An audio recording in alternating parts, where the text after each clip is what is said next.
What is going on, people? Welcome back to another video. I hope you guys are doing well. If you're new to the channel, my name is LLB, and in today's video I'm going to be sharing with you an awesome little mixing secret that a lot of your favorite producers like metroboomin, southise, TM88, all of those producers use on their drums. That involves using reverb. Now I know exactly what you're thinking. It's commonplace just to put a bit of reverb on your drums, but you have no idea how many times I've heard people's beats where they've added way too much reverb and they don't know how to use it to make it sound spacey but not sound wishy and cloudy. So I'm going to run through exactly how to achieve the proper sound with reverb on your drums today. But first, I'm going to make a beat for you guys on camera. As it's quite a common trick that metroboomin uses, I'm going to be making a dark, trappy metroboomin type beat. So make sure you subscribe to the channel, make sure those notifications are switched on so you can catch the latest tutorials that will be coming up, and let's dive straight into it.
Okay, I think I'm going to throw in some perks. Like I normally, with metroboomin type beats, they're fairly simple, which I don't really go for perks. So you normally just sort of go with the hi-hats, the snares, like the main percussion. But I think I'm going to add in like a couple of subtle picks and licks and like sort of hits every now and then. See how that sounds.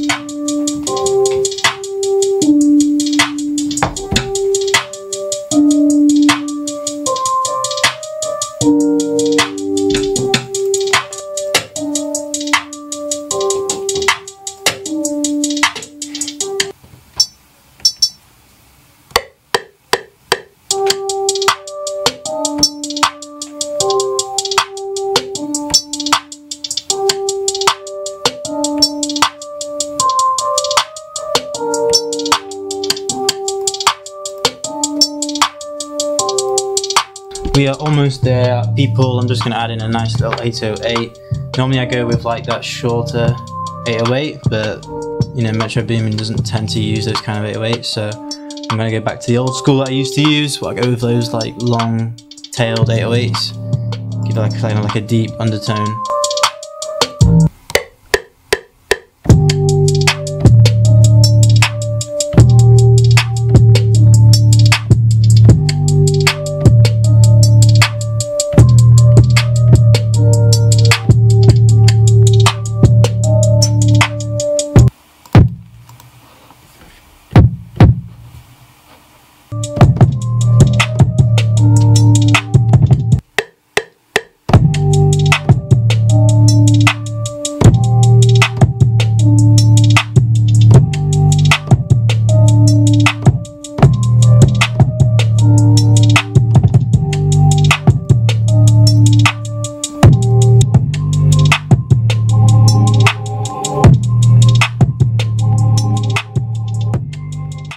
Okay, so it's super important for you guys to understand like the actual parameters that actually come with the reverb, even the stock reverb plugins I'm about to use in this tutorial, because just slapping a reverb on the drums and then leaving it with the default preset is not exactly where you're going wrong, because I've heard way too many beats that have done that or sound similar to that, and the reason why it's sounding like that is because you've got too much low end and you've got too much high end, which, you know, if you don't know the basics, low end makes things sound a bit fuzzy, especially reverb. High end is where you want to have like the crisp sounds, not like the wishy-washy sounds like reverb. Okay, so that's super important. So I'm going to run through exactly how to add reverb to the drums that gives it that spacey vibe, but it doesn't take away from the melody, it doesn't take away from anything, and it keeps everything sounding like clear. Okay, so the first thing that I will do is drop everything into the mix. I always do this in all of my tutorials, but I'll show you guys again anyway. So go over to your pad maker, highlight all of your drums, not your bass, not your kick, just the drums, so the claps, the perks, the snares, you know, all the percussion. So go ahead and highlight those. I've got mine here, I think that's all of them. Head over to the mixer, find the closest linked mixer, right click it, hover over link selected channels, and then click starting from this track. Now all of those sounds that you've highlighted are now in the mixer. Now what you need to do is send all of those sounds to their own mixer track. Click the first drum that's linked to the mixer, so this was the first one I dropped in here. Find the nearest empty mixer track, right click this little arrow here, route to this track only, and do the exact same thing for the rest of the sounds. So this means that we're linking all of the drums to its own mixer track instead of having to put effects on them individually, which saves a lot of CPU and it saves a lot of time adding reverb to each single one. Okay, so now we've got them all running through this mixer track. So if you play the beat, so you can see them all coming through that one mixer track. So what I'm going to do is solo the drums, and I'm going to show you exactly how to add reverb to them. So everything is running through that mixer track. All we need to do is add the reverb. There are a couple other things that I'll do, but I'm just going to show you exactly how to add reverb to those drums. Now, I'm just going to use the default stock plugins, you know, that Fruity Loops give you. Like, it's completely fine to use them, you just need to know how to use them, and then you'll get the right sound. So, go ahead and drop the reverb onto the drums. Now, what we're going to do is play the beat, and then we'll go from there. So as you can see, like, that sounds really muddy, and I can't tell you how many beats I've heard where people have just left that like that. It's just not nice. The reason why it's not sounding nice is because there's too much low end, which is this parameter here. So there's no cut in the low end. So you pictured the frequency spectrum, the reverb's going to be coming through in the low end way too much. And the way to get around that is just drag it up way more than halfway, I'd say between here and here. But just play with the sound until it sounds right, and then move on to the next one. So.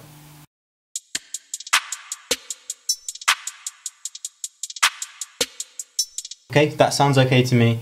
Sounds a lot cleaner than it did before already. So now we'll move on to the next one. Now the next one is super important, which is the high end.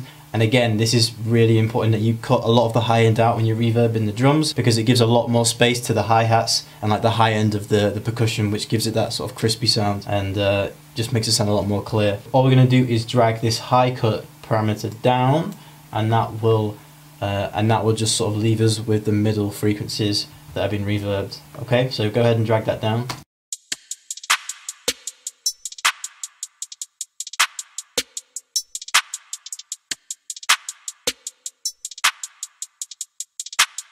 Okay, that sounds good to me. Now normally I'd just leave this room size, it doesn't really make a massive difference. You can play with it if you want to, but I normally leave it, so I'm going to leave that out. Next thing that I will do is drag the colour all the way up to warmer. It just sort of softens the reverb and doesn't make it too, it just gives it a warmer sound. So I'd turn that all the way up to max.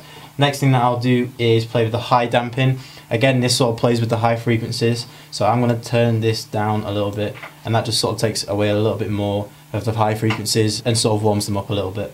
So let's go ahead and play with that.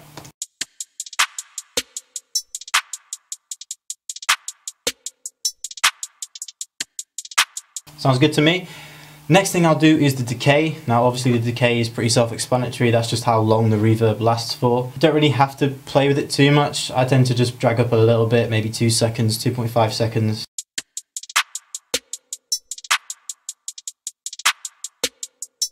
Okay, that's fine for me. And then last but not least, I'll drag the reverb right down so you can only just hear it. because that just sort of gives it a spacey vibe. It makes it sound like it's sat in the room, but it doesn't take anything away from the melody, and it still makes the drums sound really like clear because there's not too much wishy-washy sounds with the reverb coming through. So I'll go ahead and drop that down for you guys now.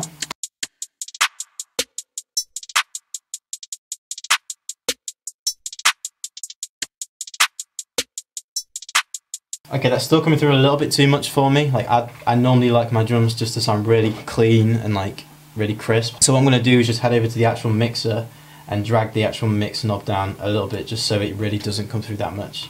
Okay.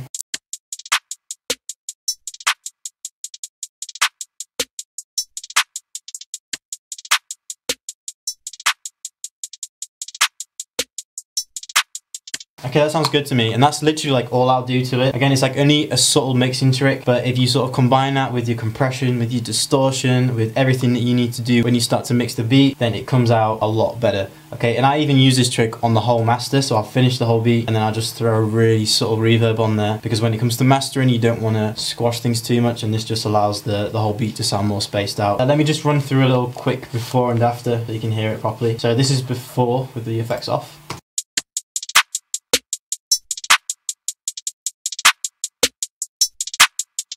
Okay, and this is after.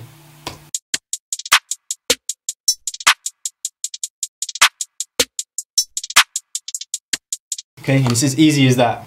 Okay, so go ahead and try it out. Let me know how you guys get on with it. Okay, so I hope you guys enjoyed this week's video. I hope you guys enjoyed the tutorial. Let me know how you guys get on with that little reverb trick. Again, it's a really simple trick, but if you don't know to do it, then you're not going to do it when you're mixing. So go ahead and try it out. Let me know how you guys get on with it. If you haven't subscribed to the channel, make sure you subscribe. I'd really appreciate the support. Make sure you've smashed the notifications bell as well, so you don't miss out on any more tutorials like this one, or beat contests, or beat critique videos, or anything like that. And yeah, that is all for today, my friends. I shall see you guys next time.